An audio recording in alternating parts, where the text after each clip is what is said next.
The body that should never have been touched, a stone chamber sealed from sunlight. A command whispered that breaks every sacred law. What happens next is not written for the living only, for those meant to obey in silence. The chamber was cold, lit only by oil lamps that flickered against limestone walls, carved with prayers meant to protect the dead.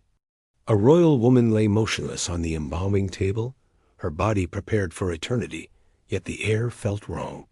Those present were not ordinary workers. They were chosen for loyalty, sworn to secrecy, trained to obey without question. What they were ordered to do that night violated traditions older than the pyramids themselves. This was not preservation. This was transformation, carried out in the name of divine balance. The priests spoke in hushed voices, reminding themselves that the pharaoh's household was not bound by human rules. Royal bodies were not personal. They were instruments of cosmic order. Ancient Egypt believed the universe survived through balance of fragile harmony between gods, humans, and nature. The Nile's flood, the harvest, even the rising of the sun were thought to depend on ritual precision. Sexual power, fertility, and bodily completeness were deeply tied to these beliefs. The elite were taught that the body could be altered to serve eternity more perfectly. What modern minds would call violation, ancient doctrine reframed as sacred necessity. The embalmer in that chamber understood the danger. Refusal meant exile or death. Compliance meant carrying a secret that history itself would later try to erase. For centuries, Egyptian texts spoke in riddles. Phrases about perfecting the body, preparing the form for divine service, and removing earthly weakness appeared in temple inscriptions. To the untrained eye, they sounded symbolic. But archaeology would later suggest something far more literal. Royal mummies showed signs that could not be explained by decay or damage. Cuts were deliberate, adjustments precise. These were not accidents of time, but actions taken with purpose. And yet, for generations, scholars avoided discussing them openly, afraid of what such truths implied about one of history's most admired civilizations. Power sat at the center of it all. Pharaohs were not just rulers, they were living gods. Their physical condition was believed to influence the fate of millions. If crops failed or floods receded, blame did not fall on nature but on divine imbalance. This created unbearable pressure within royal households. Bodies became political tools. Belief justified obedience. Fear ensured silence. Those closest to power paid the highest price, while the public saw only gold, temples, and ceremony. When European archaeologists first encountered evidence that challenged the polished image of ancient Egypt, panic followed. Notes were edited. Artifacts were locked away. Museums displayed beauty, not discomfort. Victorian morality could not tolerate a civilization that blurred the line between sacred duty and bodily control. It was easier to label such findings as damage, superstition, or misunderstanding than to admit that faith had once been used to authorize acts beyond modern comprehension. But the body in that chamber was only the beginning. What was done to the dead reflected beliefs applied to the living. Temples were not merely places of worship. They were institutions of discipline, hierarchy, and absolute authority. Within their walls, obedience was taught as virtue, and questioning divine order was considered the greatest sin. Those raised inside this system learned early that survival depended on silence, and that belief could be more powerful than fear itself. As the final linen wrappings were pulled tight and sacred oils sealed the body, the chamber returned to stillness. No record named what had truly happened there. Yet the marks remained, waiting centuries to be rediscovered. And when they were, they raised a terrifying question. If such acts were justified for royalty and death, what unseen rituals were imposed on the living in the name of the gods? Because beyond this chamber lay temples, festivals, and hidden systems far darker than a single sealed room system's history tried desperately to forget. When desire became divine law in ancient Egypt, belief was not personal, it was enforced. What the gods demanded became law, and law entered the body itself. This was the moment intimacy stopped being human and became a weapon. In the world of the Nile, nothing existed outside belief. Every flood, every drought, every illness was interpreted as a message from the gods. Sexual energy was believed to be one of the most powerful forces in the universe, capable of maintaining or destroying cosmic balance. Priests taught that creation itself began through divine union, and that human bodies were echoes of that original act. Over time, this idea hardened into doctrine. Intimacy was no longer private. It was regulated, monitored, and ritualized, especially among those close to power. To serve the gods meant surrendering autonomy, sometimes completely. Temples were not only places of worship, but centers of authority. Within their walls, rules were enforced that extended far beyond prayer. Bodies were disciplined as carefully as minds. Priests documented physical details, cycles, and behaviors, believing that precision pleased the gods. Failure to comply was seen not as disobedience to humans, but as rebellion against the divine order. This belief created a culture where questioning a command was unthinkable. Fear was spiritual, not just physical. To doubt was to risk cosmic collapse. The elite lived under constant pressure. Noble families were taught that their status came with obligations that ordinary people would never understand. Their lives were offered as proof of loyalty to the gods. Rituals grew more elaborate, more extreme, as generations tried to outdo one another in devotion. What began as symbolic acts slowly transformed into invasive practices justified by tradition and fear. Each step was defended as necessary. Each boundary crossed made the next easier to erase. Ancient texts describe preparation rites meant to strengthen divine favor and purify the house of power. The language is careful, indirect, designed to hide meaning from outsiders. But when combined with archaeological evidence, a darker picture emerges. Bodies altered, routines enforced, and identities reshaped to fit religious expectation. These were not isolated customs. They formed a system, repeated and refined over centuries, supported by law, belief, and silence. Those with no power suffered the most. Slaves and servants were considered property, not people. Their bodies were tools, justified by doctrine that ranked human worth according to closeness to the gods.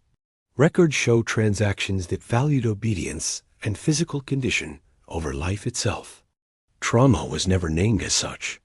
Ancient writers used euphemisms like loss of spirit or fading heart, terms that hint at suffering without acknowledging responsibility. Pain was normalized when wrapped in belief. Modern historians struggle with these realities because they shatter familiar images of ancient Egypt as purely majestic and enlightened. The same civilization that built temples of breathtaking beauty also constructed systems that controlled bodies through fear of divine punishment.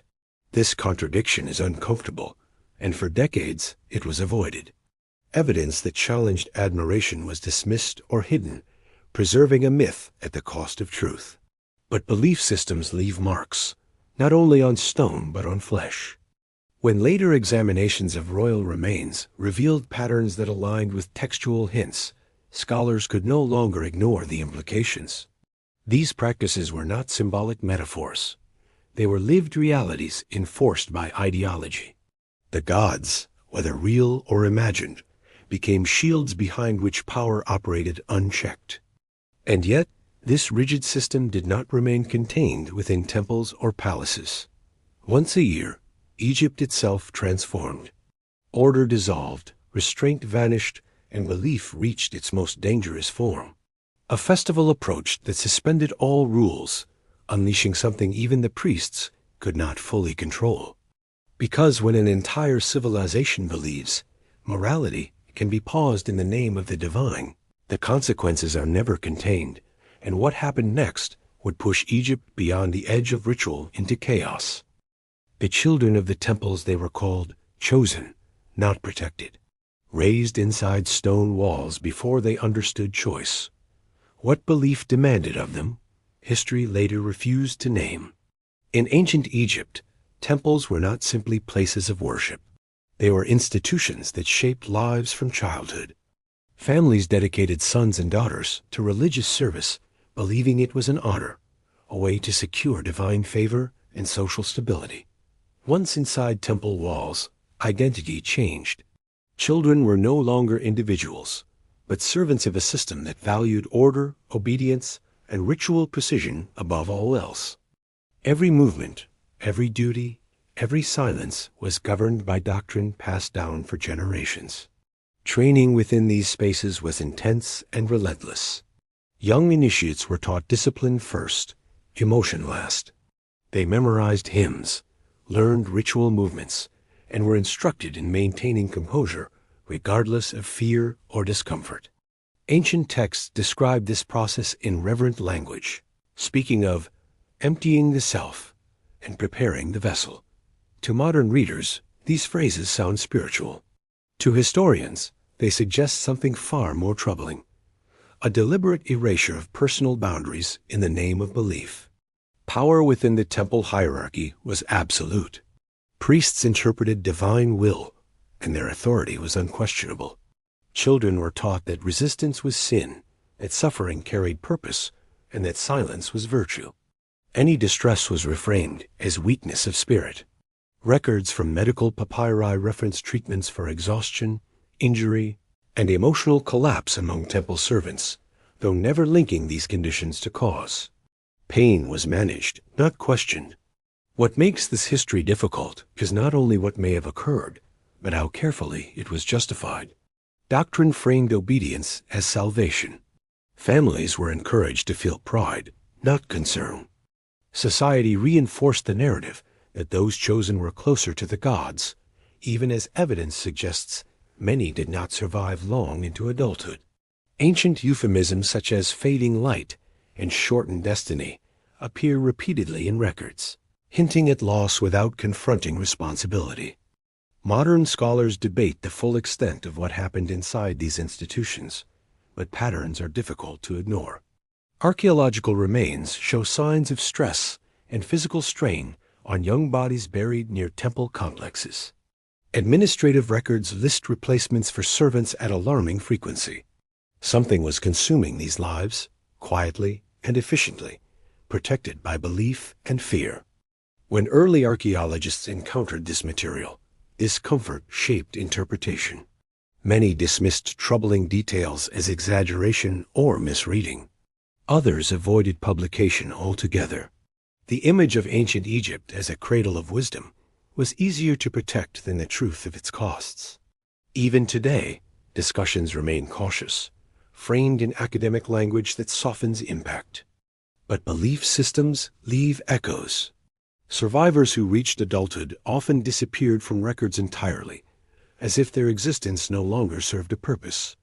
Those who could not endure were absorbed into silence. The system did not mourn them. It replaced them.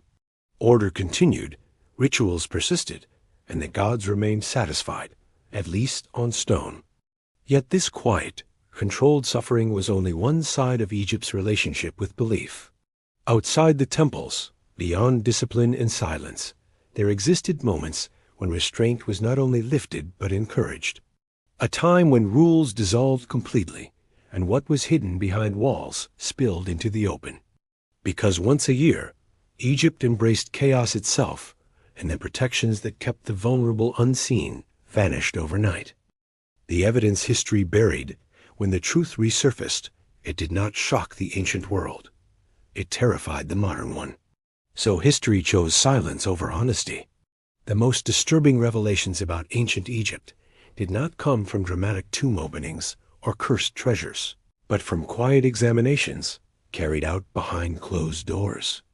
In the late 19th and early 20th centuries, as archaeology became more scientific, scholars began to notice patterns that did not match the polished narrative taught in books. Royal remains showed deliberate alterations. Inscriptions hinted at practices never publicly explained. Artifacts displayed symbols that made early researchers deeply uncomfortable. These findings did not fit the image of a refined, noble civilization admired by Europe. Victorian scholars approached the ancient world through the lens of their own moral codes. They admired Egypt's architecture, mathematics, and religion, but recoiled at anything that challenged their sense of propriety. When confronted with evidence suggesting bodily control tied to belief and power, many chose denial. Field notes were rewritten, sketches were altered. Objects deemed inappropriate were sealed in archives or destroyed entirely. What could not be explained was labeled damage, corruption, or misunderstanding. Museums played a central role in shaping public perception. Curators selected what audiences were allowed to see, emphasizing beauty and mystery while omitting discomfort. Explicit carvings were hidden. Papyrus texts were translated selectively, with troubling passages softened or excluded. Entire categories of evidence were deemed unsuitable for display. The result was a version of ancient Egypt that felt safe, distant, and admirable, stripped of its darker realities. Some scholars attempted to speak openly, but faced resistance. Publishing findings that challenged established narratives risked careers and reputations. Academic institutions discouraged controversy, preferring continuity over confrontation. As a result, many discoveries remained buried in footnotes or private correspondence, known only to a small circle of experts. Silence became the price of acceptance. The suppression was not accidental. Letters between early Egyptologists revealed deliberate decisions to protect public sensibilities.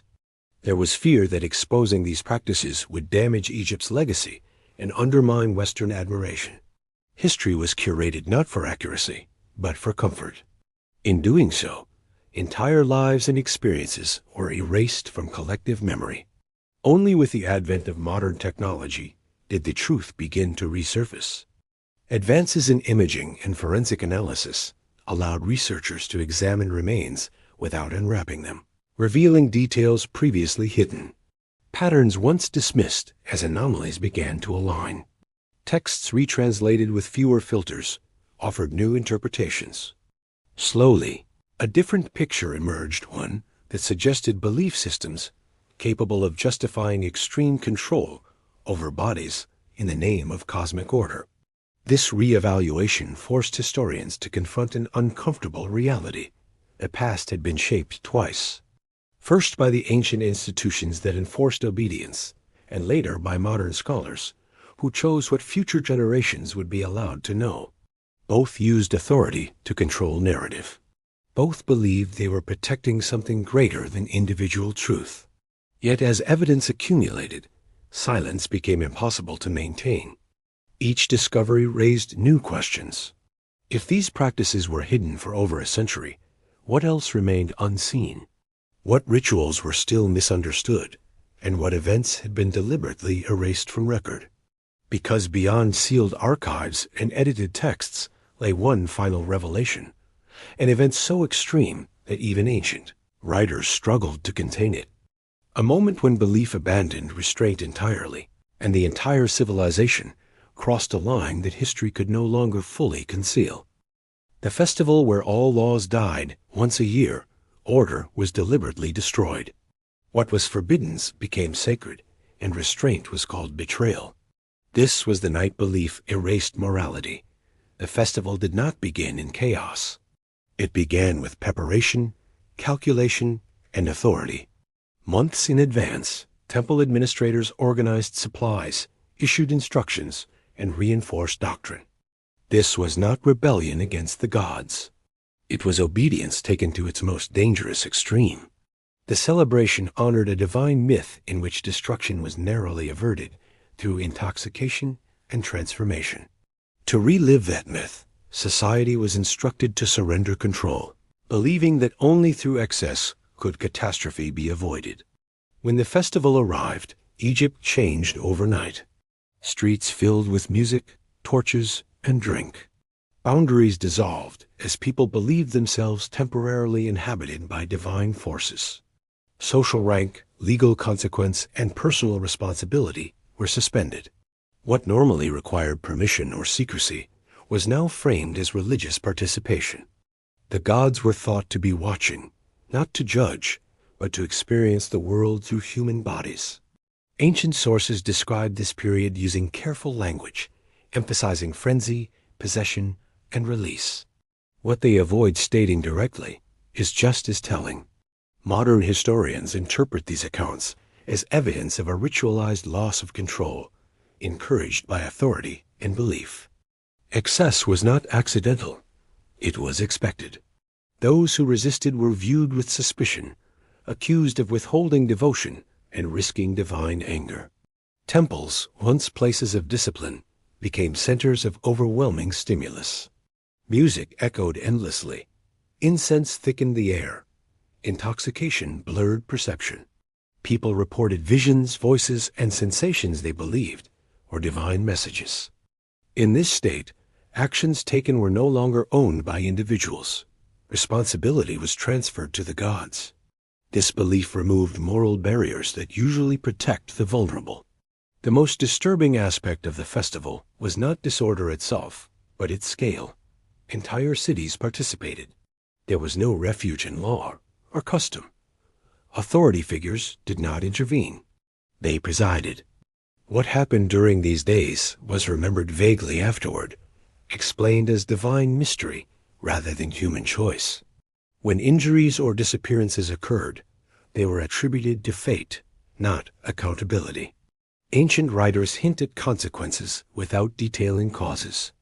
References to sudden deaths, unexplained injuries, and social breakdown appear in records following these celebrations. Yet no blame is assigned. The myth absorbed responsibility, shielding the system that enabled such events. Over time, these festivals became normalized, anticipated, and feared in equal measure. When early archaeologists encountered evidence connected to these rituals, discomfort followed. Descriptions were labeled exaggeration or symbolism. Documents that suggested widespread suspension of morality were deemed unreliable. It was easier to view these festivals as harmless revelry than confront the idea of a civilization that institutionalized chaos for religious ends. But belief systems do not disappear quietly. They leave patterns, trauma, and silence in their wake. The festival ended, order returned, and society resumed its routines, but something fundamental had been crossed. Each year, the boundary moved further. What began as myth reenactment evolved into something uncontrollable, even for those who designed it. And when belief no longer restrained excess, but encouraged it, Egypt faced a reckoning. It could not ritualize away one that would force historians to ask whether the gods were ever the ones demanding sacrifice or whether humanity simply learned to hide its darkest impulses behind divine names. When the gods fell silent, the rituals ended, but the consequences did not. What was done in the name of eternity left marks that time could not erase. And when the gods stopped answering, only humanity remained to face itself. Long after the festivals faded and the temples returned to order, ancient Egypt carried a quiet burden. Belief had justified obedience for centuries, but belief could not erase memory. The civilization that claimed harmony as its highest value had repeatedly fractured it, using sacred language to excuse what power demanded. When floods failed or dynasties collapsed, priests adjusted rituals and rewrote prayers. But the deeper problem remained untouched. The system had trained generations to surrender responsibility upward to gods who never spoke back. As Egypt weakened, its certainty cracked.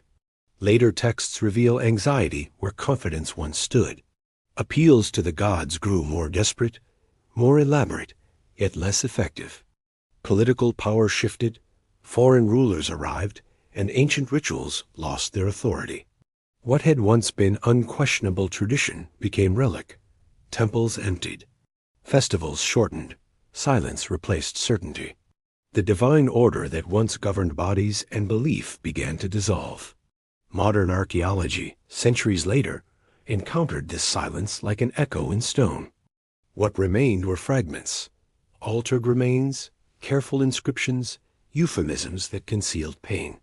Together, they formed a pattern that could no longer be ignored.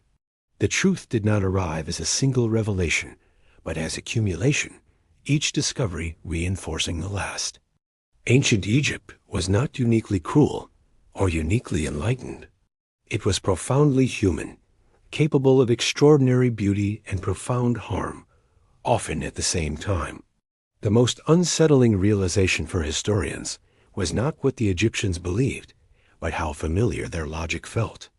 They used ideology to justify control. They framed suffering as necessity. They protected institutions by silencing victims. These were not traits confined to antiquity. They recur whenever power claims moral authority beyond question.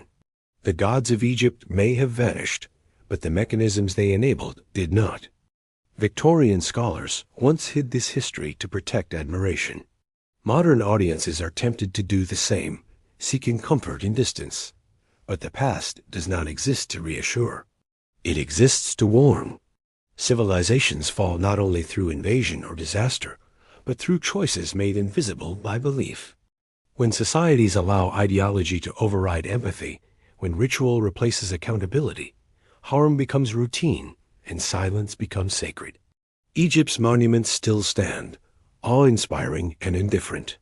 They do not speak of those consumed by the systems that built them.